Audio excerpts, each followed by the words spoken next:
আসসালামু আলাইকুম পঞ্চম শ্রেণীর শিক্ষার্থী বন্ধুরা, আজকে আমি তোমাদেরকে 141 পৃষ্ঠা দেখাবো। দেখো, 1 নম্বরে আছে কোন মাস কত দিনের। প্রথমে কোনটা? শ্রাবণ। শ্রাবণ। আমরা জানি বাংলা সনের প্রথম 5 মাস, প্রথম 5 মাস হচ্ছে কত দিনের? 31 দিনের। আর শেষ 7 মাস হচ্ছে 30 দিনের। দেখো, বৈশাখ জ্যৈষ্ঠ আষাঢ় শ্রাবণ, বৈশাখ জ্যৈষ্ঠ আষাঢ় শ্রাবণ, 4 নম্বর মাস, এটা 31 দিন হবে, 31 দিন। তারপরে কি আছে? ভাদ্র। দেখো, বৈশাখ জ্যৈষ্ঠ আষাঢ় শ্রাবণ ভাদ্র, তার 5 নম্বর মাস, এটা 31 দিন, তাই না? তারপরে আছে কি? অগ্রহায়ণ। তাহলে এটা কতদিন হবে? 30 দিন হবে, কারণ প্রথম 5 মাসের পরে। তারপরে চৈত্র আছে, চৈত্র। তাহলে বৈশাখ জ্যৈষ্ঠ আষাঢ় শ্রাবণ ভাদ্র, তারপরে নাই, প্রথম 5 মাসে নাই, 30 দিন। তারপর আমরা আসবো কোথায়? চৈত্রপরে এপ্রিল। আমরা কি হাত গুনে এটা বের করেছিলাম, তাই না? তারপর কিরকম? যেমন দেখো, তোমার এপ্রিল কত দিনের? 30 দিন, তাই না? 30 দিন। তারপরে হচ্ছে আছে কি? জুলাই কত দিনের? জুলাই হচ্ছে 31 দিন, তাই না? জুলাই। তারপর কি আছে? আগস্ট কত দিনের? 31 দিন। আর ডিসেম্বর 31 দিন। ওকে ফ্রেন্ডস, এভাবে আমরা পরীক্ষা আসতে পারে যে নিচের মানে কোন মাস কত দিনের, বলতে পারে শ্রাবণ কত দিনের, বা ভাদ্র কত দিনের, বা চৈত্র কত দিনের। এবার আমরা 2 নম্বর অঙ্ক দেখব। দেখো, 2 এর 1 বলছে 25শে বৈশাখের 20 দিন পরের তারিখটি কি? 2 এর 1 বৈশাখের 25। দেখো, এই যে 25, এর 20 দিন পর, তার মানে 20 দিন সামনে যাইতে হবে। এই দিনটা কি বার? তাহলে কত হয়? দেখো, 45শে বৈশাখ, এটা তো কখনো হয় না। তাহলে আমরা বৈশাখ বাদ দেই। বৈশাখ কত দিন? 31 দিন। কোথায় চলে যাবো আমরা? জ্যৈষ্ঠ মাসে। তাই না? দেখো, জ্যৈষ্ঠ মাসে আমরা চলে আসলাম। তাহলে কত হয়? 45 বিয়োগ 31 জ্যৈষ্ঠ সমান কত হয়? দেখো, 14 জ্যৈষ্ঠ। তার মানে 25শে বৈশাখের 20 দিন পরে হচ্ছে 14 জ্যৈষ্ঠ। কারণ আমরা সামনের দিকে যখন যাব তখন তো যোগই করতে হয়, কিন্তু এটা তো আর 45শে তোমার বৈশাখ বলা সম্ভব না। তাই বৈশাখ মাস আমরা বাদ দিয়েছি, বাদ দিয়ে আমরা জ্যৈষ্ঠ মাসে চলে এসেছি। এবার আমি তোমাদেরকে এখানে 2 নম্বর করে দেখাবো। এখানে বলছে যে 25শে জুনের 49 দিন পরের দিনটা কি বার? তাহলে 25শে জুন, তাই না? এর 49 দিন পরে দিলাম 49, কত হয়? দেখো, 74 জুন, তা কি হয়? নো। আমরা জুন মাস বাদ দিই। জুন মাস কয় দিন? 30 দিন। দেখো, আমরা কোথায় চলে আসলাম? জুলাইয়ে চলে আসলাম। তাহলে কত হয়? 74 বিয়োগ 30 জুলাই। এখন দেখো, 44 জুলাই, এটা কি হবে? নো, হয় না। জুলাই কখনো 44-এ হয় না। তার মানে এখান থেকে আমরা আরো 31 দিন বাদ দিয়ে আগস্টে চলে যাবো। আগস্ট। তাহলে কত হয়? 13 আগস্ট। ওকে ফ্রেন্ডস, এরপর দেখো বলছে 2রা মে মঙ্গলবার, তাহলে 31শে মে কি বার? এটা একটা ইউনিক অঙ্ক। তাহলে 2রা মে যদি মঙ্গলবার হয়, তাহলে মাঝের দিন কয়টা বের করে নিতে হয় আমাদের। তখন কি করবো? 31 বিয়োগ 3, তাহলে কত থাকে? 28, তাই না? এই 28 কে আমরা 7 দিয়ে ভাগ করব। কেন 7 দিয়ে ভাগ করব? আমরা জানি প্রতি 7 দিন পর পর ওই দিনটা ফিরে আসে, তাই 7 দিয়ে ভাগ করব। 4 7 28। তাহলে ভাগশেষ কত? 0। অতএব দিনটি ছিল কি বার? মঙ্গলবারই হবে, কারণ 0 দিন, একদিন থাকলে আমরা একদিন সামনে চলে যেতাম। মঙ্গলবার, মঙ্গলবার। ওকে, তো এবার আমরা 4 নম্বর অঙ্কটা করবো। 4 কি বলছে? 1 অক্টোবর কি বার? শনিবার। তাহলে 31 অক্টোবর কি বার? তাহলে 31 থেকে আমরা 1 বাদ দেই, কত থাকে? 30।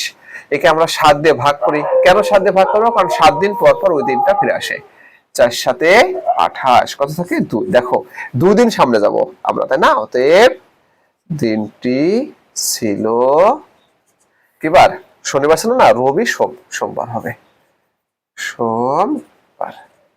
ওকে ফ্রেন্ডস, এবার আমরা চলে আসবো 3 নম্বর অঙ্ক। 3 নম্বর অঙ্কে আছে যে নিচের সালগুলোর ফেব্রুয়ারি মাস কত দিনের, তাই না? দেখো 3-এর 1, এখানে 1200 সাল, এর ফেব্রুয়ারি কত দিন সেটা এটা কিভাবে করে, এটা অধিবর্ষকে আমাদের যাচাই করতে হবে। অধিবর্ষ কিভাবে করে, যদি শেষে 00 থাকে তাহলে 400 দিয়ে ভাগ করতে হয়, 400 দ্বারা ভাগ। আর যদি শেষে 00 না থাকে তবে 4 দ্বারা ভাগ করতে হয়। কি দিয়ে ভাগ করতে হয়? 4 দ্বারা ভাগ করতে হয়। তাহলে শেষে 00 আসলে 400 দিয়ে ভাগ করবো আমরা, তাহলে কত হবে? 3 বার যাবে, দেখো 1200। আমরা লিখতে পারি অতএব সালটি অধিবর্ষ। তাহলে ফেব্রুয়ারি সমান কত? ফেব্রুয়ারি সমান 29 দিন। যদি অধিবর্ষ হয় তাহলে 29 দিন, আর অধিবর্ষ না হলে 28 দিন। এবার আমরা 2 নম্বর অঙ্কটা দেখবো। দেখো 2 নম্বরে কি আছে? আছে হলো 1692 সাল। 1692, দেখো শেষে কিন্তু 00 নেই। 00 আছে এখানে? নেই, তাহলে 4 দিয়ে ভাগ করতে হবে। 4 দিয়ে ভাগ দাও, 4 4-এ 16, 9 কেটে আনো, 4 2-এ 8, 1 2 কেটে নিয়ে আসো, 3 4-এ 12। কি লিখবো? অতএব সালটি অধিবর্ষ। অতএব ফেব্রুয়ারি সমান 29 দিন। যদি অধিবর্ষ হয় তাহলে অবশ্যই তার ফেব্রুয়ারি 29 দিনের হবে। ঠিক আছে, এবার আমরা 3 নম্বর অঙ্ক দেখবো। আছে 2010। দেখো 2010 এটা কি করবা? 4 দিয়ে ভাগ করো, কারণ কি শেষে 00 থাকলে মানে একক এবং দশক দুই জায়গায় 0 থাকতে হবে, তাছাড়া কিন্তু 4 দিয়ে ভাগ করতে হয়। 4 5-এ 20, 1 0-কে 0, তাই না? 1 0, 4 2-এ 8 2। অতএব সালটি অধিবর্ষ নয়, তাহলে ফেব্রুয়ারি সমান 28 দিন। যদি অধিবর্ষ হয় তার ফেব্রুয়ারি সবসময় 29 দিনের হয় ফেব্রুয়ারি, আর যদি অধিবর্ষ না হয় সেক্ষেত্রে 28 দিন হয়। এবার আমি তোমাদেরকে 4 নম্বর অঙ্কটা দেখাবো।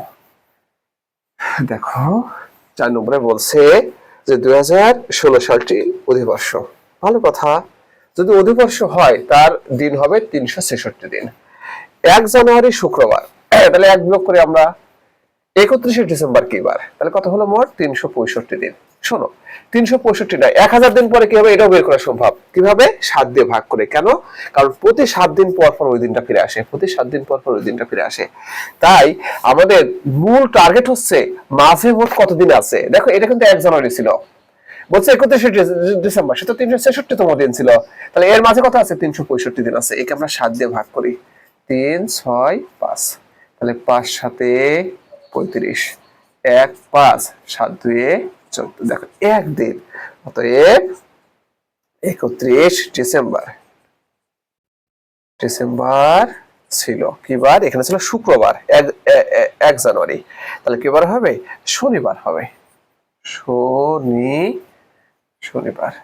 তাহলে 31 ডিসেম্বর ছিল শনিবার। দেখো আমরা বছরের শুরুর দিন এবং বছরের শেষের দিন কিন্তু বের করতে পারলাম। কিভাবে? শুধুর মাঝের দিন কয়টা আছে এটা বের করতে পারলেই। তোমাকে যদি বলা হয় আজকে বৃহস্পতিবার, এর 500 দিন পরে কি বার হবে, তুমি 500-কে 7 দিয়ে ভাগ করবা, পেয়ে যাবা, কারণ 7 দিন পর পরই ওই দিনটা ফিরে আসে। এবার আমি তোমাদেরকে 5 নম্বর অঙ্কটা দেখাবো। দেখো 5-এর 1-এ বলছে যে 105 কোন শতাব্দী? তো 108, দুঃখিত 108। তো ফ্রেন্ডস দেখো 1 থেকে 100 এটা কিন্তু প্রথম শতাব্দী, প্রথম। দেখো 101 থেকে 200 এটা কিন্তু দ্বিতীয়। আবার তোমার 201 থেকে 300 এটা কিন্তু তৃতীয় শতাব্দী। তো লক্ষণীয় কি?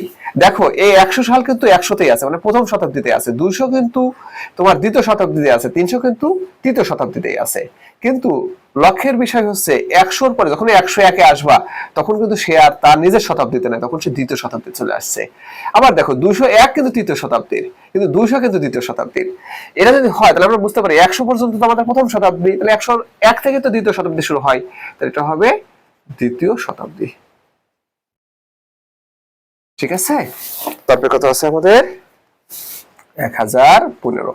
দেখো 1000 সাল পর্যন্ত কিন্তু দশম শতাব্দী, কারণ কি সালের 1000, 100, 200, 300, 400, 500, 700 এরা যার যার শতাব্দীতেই থাকবে, কিন্তু যখনই 1 সাল সামনে যাবে তখনই সে পরের শতাব্দীতে চলে যায়।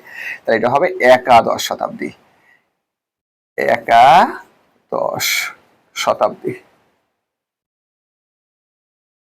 তারপরে কত দেখো 2001,